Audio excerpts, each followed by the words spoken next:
ঢাকা দক্ষিণ সিটি কর্পোরেশনের সাবেক কমিশনার আলহাজ মোহাম্মদ মোশাররফ হোসেন খোকনের সম্মানে সংবর্ধনা অনুষ্ঠান হয়েছে রবিবার লন্ডনের রেড ব্রিজ স্থানীয় বাসিন্দাদের উদ্যোগে আয়োজিত এ অনুষ্ঠানে সভাপতিত্ব করেন রেড ব্রিজ কমিউনিটি ট্রাস্টের সভাপতি মোহাম্মদ ওহিদুদ্দিন।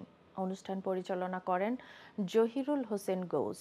পুরো আয়োজনের নেতৃত্ব দেন ট্রাস্টের senior vice president Afsar Hossain Anam. অনুষ্ঠানের সূচনা হয় বদরুল আলমের পবিত্র কোরআন তেলাওয়াতের মাধ্যমে। সংবর্ধনার শুরুতে অতিথিকে ফুলেল শুভেচ্ছা ও অভিনন্দন জানানো হয়। অনুষ্ঠানে বিশেষ অতিথির মধ্যে বক্তব্য রাখেন প্রাক্তন কাউন্সিলর ও মেয়র দরসুল্লাহ, মিডিয়া ব্যক্তিত্ব মিসবাহ জামাল, আফসর হোসেন আনাম, আতিকুর রহমান আতিক সহ আরও অনেকে।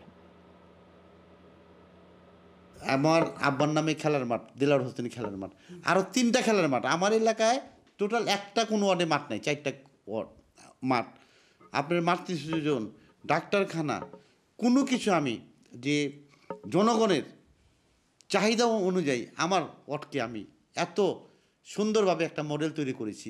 If we get the nomination from the party and become elected and become a member of Parliament of Bangladesh, আমার দৃঢ় বিশ্বাস and it is my belief that he will work for the nation. ওইখানে জয়যুক্ত করার জন্য সবার সাহায্য সহযোগিতা যতটুকু যার জায়গা থেকে করার জন্য সবাইকে আমি অনুরোধ করব। আর আমাদের দাবি রেড ব্রিজের, লন্ডন থেকে রেড ব্রিজের দাবি আফিন্দি ভাই যেন নমিনেশন পায়।